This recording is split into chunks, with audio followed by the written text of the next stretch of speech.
12월 20일 라이딩 딜라이트 말씀 묵상의 시간입니다. 사랑하는 주님, 오늘도 주님을 의지하고 이 하루를 시작합니다. 우리의 길을 열어주시고 우리를 인도하시며 우리를 붙잡아 주시는 주님의 그 크신 은혜를 이 시간도 기대하고 소망합니다. 주님, 오늘도 우리에게 말씀하여 주옵소서. 매 순간 주의 음성을 기억하게 하시고 매 순간 주님의 뜻을 깨닫게 하시며 그 안에서 주님을 따라 살아가는 즐거움, 기쁨, 그 영광을 누리게 하여 주옵소서. 연약한 우리를 아시는 주님께서 오늘도 우리를 긍휼히 여겨주시고 우리를 모든 죄에서 건지시며 이 땅의 수많은 악에서 우리를 건져주시고 끝까지 붙잡아 주시옵소서. 주님의 보호하심과 인도하심이 있기를 간절히 소망합니다. 오늘도 성령의 충만함을 구합니다. 성령의 충만함으로 주의 말씀과 동행하는 이 하루 될 수 있도록 역사해 주옵소서. 예수님 이름으로 기도드립니다. 아멘. 오늘부터 연말까지 시편 말씀을 계속 묵상해 보도록 하겠습니다. 매일 성경 본문이 시편 109편부터 시편 113편까지 이어지고 있는데 성탄의 기간, 이 대림절 기간 우리가 이 시편 말씀을 통해서 우리의 마음이 어떻게 하나님께 드려질 수 있을지 생각해보고 묵상하는 시간이 되었으면 좋겠습니다. 오늘은 시편 109편 1절에서 15절까지의 말씀을 함께 읽고 묵상하겠습니다. 시편 109편 1절에서 15절입니다. 하나님, 내가 주님을 찬양합니다. 잠잠히 계시지 마십시오. 악한 자와 속이는 자가 일제히 나를 보고 입을 열고 혀를 놀려서 거짓말로 나를 비난합니다. 미움으로 가득 찬 말을 나에게 퍼붓고 이유도 없이 나를 맹렬하게 공격합니다. 나는 그들을 사랑하여 그들을 위하여 기도를 올리건만 그들은 나를 고발합니다. 그들은 선을 오히려 악으로 갚고 사랑을 미움으로 갚습니다. 그러므로 악인을 시켜 그와 맞서게 하십시오. 고소인이 그의 오른쪽에 서서 그를 고발하게 하십시오. 그가 재판을 받을 때 유죄 판결을 받게 하십시오. 그가 하는 기도는 죄가 되게 하십시오. 그가 살 날을 짧게 하시고 그가 하던 일도 다른 사람이 하게 하십시오. 그 자식들은 아버지 없는 자식이 되게 하고 그 아내는 과부가 되게 하십시오. 그 자식들은 떠돌아다니면서 구걸하는 신세가 되고 폐허가 된 집에서마저 쫓겨나서 밥을 빌어먹게 하십시오. 빚쟁이가 그 재산을 모두 가져가고 낯선 사람들이 들이닥쳐서 재산을 모두 약탈하게 하십시오. 그에게 사랑을 베풀 사람이 없게 하시고 그 고아들에게 은혜를 베풀어 줄 자도 없게 하십시오. 자손도 끊어지고 후대에 이르러 그들의 이름까지도 지워지게 하십시오. 그의 아버지가 지은 죄를 주님이 기억하시고 그의 어머니가 지은 죄도 지워지지 않게 하십시오. 그들의 죄가 늘 주님에게 거슬리게 하시고 세상 사람들이 그를 완전히 잊게 하여 주십시오. 시인이 어떤 마음으로 이런 시를 하나님께 올려드렸을까? 어떤 마음으로 이 기도를 올려드렸을까? 생각해 보게 되지요. 오늘 이 시는 다윗의 시입니다. 다윗의 시이고 인도자를 따라 부르는 노래라는 표제가 달려 있습니다. 이런 노래를 할까? 왜 이런 노래를 부르게 만들었을까? 다윗 스스로만 이런 기도를 했다고 하면 그나마 조금 이해하기가 쉬울 텐데 이 시가 인도자를 따라 부르는 노래가 되었다는 것은 어떤 의미가 있을까? 우리가 생각해 볼 수밖에 없습니다. 1절에 보면 평범한 시편처럼 시작을 하지요. 하나님, 내가 주님을 찬양합니다. 예, 늘 찬양했던 사람이 다윗이었으니까요. 그런데 잠잠히 계시지 마십시오 라고 그렇게 말을 하고 있습니다. 이것까지도 괜찮을 것 같습니다. 왜냐하면 지체하지 마십시오. 왜 하나님 입을 열지 않으십니까? 등등 그런 고백들이 다윗에게 있었으니까요. 이전에도 다윗은 하나님 앞에 호소하는 그러한 기도를 많이 드렸었으니까요. 근데 2절부터 왜 그런 말을 하고 있는지 나타나 있습니다. 다윗은 많은 사람들에게 비난을 받았었습니다. 속임을 당했습니다. 그리고 수많은 공격을 당했습니다. 다윗이 무엇을 잘못해서 그랬을까? 그것이 아니었다는 것을 오늘 말씀에서 보여주고 있죠. 4절에 보면 나는 그들을 사랑하여 그들을 위하여 기도를 올리건만 5절에도 그들은 선을 오히려 악으로 갚고 라고 말을 하고 있으니 다윗은 선과 사랑으로 사람들을 대했다라는 겁니다. 그래서 3절에 이유도 없이 나를 맹렬하게 공격합니다. 이유도 없이. 다윗은 아무 이유도 없이 이렇게 공격을 당하고 있다라고 말하고 있습니다. 이유 없이 공격당하는 사람들이 있습니다. 이유도 없이 고통을 당하는 사람들이 있습니다. 악한 사람들이 악하니까요. 그들은 죄악 속에서 벗어나지 않고 계속 그 죄악을 행하고 있으니까요. 그래서 이렇게 힘든 시간들을 보내는 그런 사람들이 있습니다. 다윗뿐만 아니라 수많은 세상의 사람들이 그렇게 고통을 당하고 있습니다. 사랑하고 선행을 하고 사람들을 위해 헌신하고 뭔가 좋은 일들을 하고 있지만 왜 그런지 모르겠는데 사람들이 그를 미워하고 또 온갖 왜곡된 말로 공격하고 그런 상황을 겪을 때 마음이 어떨까요? 그 마음을 다윗이 오늘 이렇게 말하고 있습니다. 악인을 시켜 그와 맞서게 하십시오. 음, 자기가 무엇인가 원수를 갚거나 뭐 보복을 하거나 그러지 않고 하나님의 손에 맡겨드리면서 하는 말이 악인을 시켜서 그들끼리 치고받고 싸우다가 결국 그들끼리 고발하고 또 그들끼리 유죄 판결을 받고 할 수 있도록 그렇게 하십시오. 그런데 7절에 보면 그가 하는 기도는 죄가 되게 하십시오라고 말하고 있습니다. 그가 하는 기도가 죄가 되게 한다.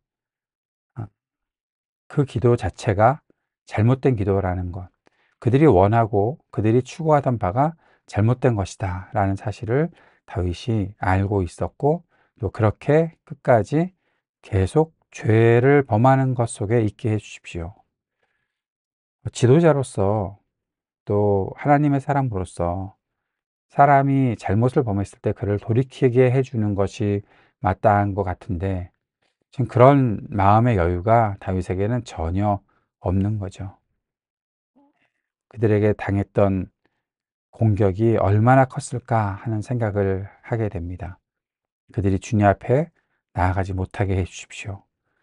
주님 앞에 나아간다고 하더라도 그 기도가 죄가 되게 해 주십시오라고 말을 하고 있으니 다윗의 마음이 얼마나 힘들었을까 하는 생각을 하게 됩니다.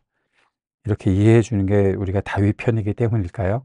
다윗 편이 아니었다면 이런 이해가 없었을까요? 다윗뿐만 아니라 우리가 다윗을 뭐 얼마나 안다고 그러겠습니까? 음, 다윗뿐만 아니라 이렇게 고통당하는 사람들의 마음을 조금이라도 우리가 헤아려 볼 수 있으면 좋겠다.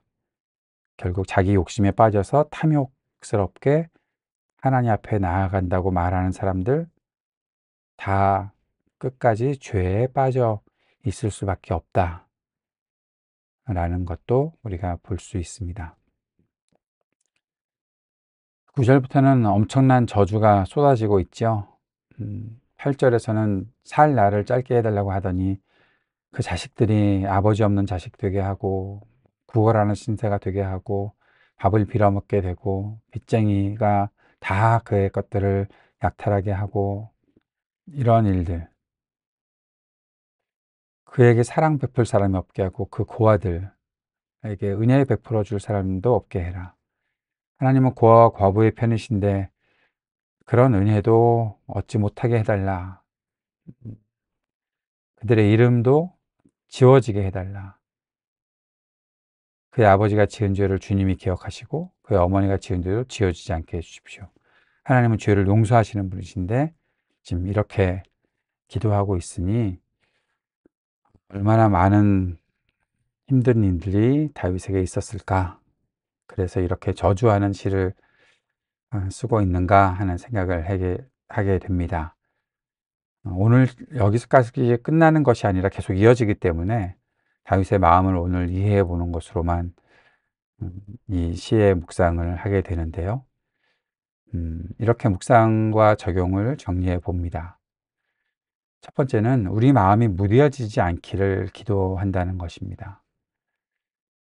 때로 우리가 힘든 시간들을 계속 보내다 보면 고통의 시간을 겪으면서도 아유 뭐 그냥 세상이 다 그런 거지, 그렇게 생각할 수도 있습니다.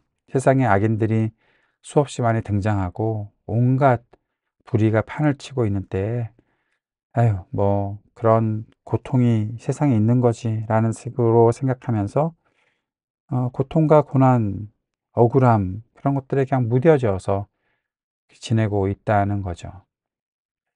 그런데 그렇게 무뎌져도 괜찮을까? 다윗의 시를 읽으면서 '그러지 말아야겠다.'라는 생각을 해 보게 되었습니다. 다윗은 이 고통의 시간들을 오랫동안 보내고 이 고통의 시간들이 언제쯤일지는 가늠이 되지 않지만, 다윗이 이렇게 억울한 일을 당할 때 하나님 앞에서 정말 자신의 진심이, 자신의 진실이 발동되고 하나님께서 알아주시기를 호소하고 간구했습니다. 여기에 그 모든 자신의 고통이 세상의 악과 연관되어 있을 때 그것을 지나칠 수 없다는 거죠. 하나님께 호소하고 간구하는 일들이 있었다는 것입니다. 우리도 마찬가지입니다. 세상의 악을 보게 되지 않습니까? 그 세상의 악들이 우리의 일상을 파고 들어오지 않습니까? 잘못을 범한 인간들이 정말 뻔뻔하게 살아가고 있는데 그것을 보면서 우리가 어떻게 그냥 지나칠 수가 있겠습니까? 하나님 앞에 간구하는 거죠. 어떤 간구요? 그들을 저주하는 간구요. 저 악들이 그냥 있어서는 안 됩니다. 무너뜨려 주십시오. 하나님 앞에 간절히 외칠 수 있어야 하는 것이죠. 이것이 하나님의 마음을 품는 것입니다. 하나님께서 이 땅에 수많은 불의들을 보시면서 가만히 계실까요? 하나님도 뭐 그렇지 뭐 내가 나중에 심판할 날이 분명히 있을 테니 그때까지 좀 그냥 기다리지 뭐 괜찮겠지 뭐. 하나님 그렇게 하지 않으실 거 아니에요. 그러면 그 하나님의 마음을 품고서 살아간다고 하면 이 땅의 불의를 보면서 간구해야죠. 하나님 언제까지 이 불의를 가만두시겠습니까? 내란을 저질렀던 사람들 지금 뻔뻔하게 변명하고 있고 그 내란의 수괴가 지금 이따위로 하고 있는데 하나님 이거 그냥 보시겠습니까? 그러면서 기도할 수 있어야 되는 거 아닙니까? 그게 하나님의 마음을 품고 살아가는 거죠. 이게 뭐 정치적으로 좌우를 가르는 일입니까? 아니잖아요. 우리가 눈으로 다 보았던 일이잖아요. 우리가 겪었던 일이잖아요. 그 일들을 보면서 뻔뻔하게 있는 사람들을 향해 우리가 뭐 아유 세상이 다 그렇지 뭐 그렇게 지나갈 수 없잖아요. 세상은 악과 거짓이 가득하더라도 내 안에 진실과 진리가 가득해야 합니다. 내가 사람들에게 선과 사랑을 베풀어도 사람들이 악과 미움으로 갚아올 수 있는데 그런 사실들을 우리가 인정합니다. 인정하나 거기서 무뎌지지 말자라는 것입니다. 어떠한 믿음으로요? 하나님께서 우리의 기도를 들으신다는 믿음으로요. 예, 하나님은 우리의 기도를 들으십니다. 하나님은 결코 잠잠히 계시는 분이 아니십니다. 하나님은 세상의 모든 것들을 보십니다. 사람들의 소리에 귀를 기울이십니다. 그렇기 때문에 분명히 악은 반드시 심판을 받고 파멸될 것입니다. 그 사실을 안다면 하나님 앞에 무뎌진 마음이 아니라 이 마음들을 다 묵은 땅들을 갈아엎고 하나님 앞에 정말 생생한 기도를 드릴 수 있어야죠. 이 현실 속에서 우리가 갖고 있는 그 갑갑한 마음들, 그리고 정말 이 분노들 하나님 앞에 다 드리면서 하나님의 정의가, 하나님의 진실이 이 땅에 나타날 수 있게 도와주십시오. 이 땅을 파헤쳐 가는 악한 이들을 주님께서 벌하여 주십시오. 그렇게 기도할 수 있어야죠. 그것이 살아있는 믿음 아니겠습니까? 오늘 우리가 살아있는 믿음을 갖기를 원합니다. 우리의 믿음이 활기를, 생기를 찾을 수 있기를 바랍니다. 우리의 기도가, 이 땅에서 살아가고 있는 우리의 기도가 살아계신 하나님 그 앞에 온전히 드려질 수 있기를 바랍니다. 주님께서 가르쳐 주신 기도 함께 드리겠습니다. 하늘에 계신 우리 아버지, 아버지의 이름을 거룩하게 하시며 아버지의 나라가 오게 하시며 아버지의 뜻이 하늘에서와 같이 땅에서도 이루어지게 하소서. 오늘 우리에게 일용할 양식을 주시고 우리가 우리에게 잘못한 사람을 용서하여 준 것 같이 우리 죄를 용서하여 주시고 우리를 시험에 빠지지 않게 하시고 악에서 구하소서. 나라와 권능과 영광이 영원히 아버지의 것입니다.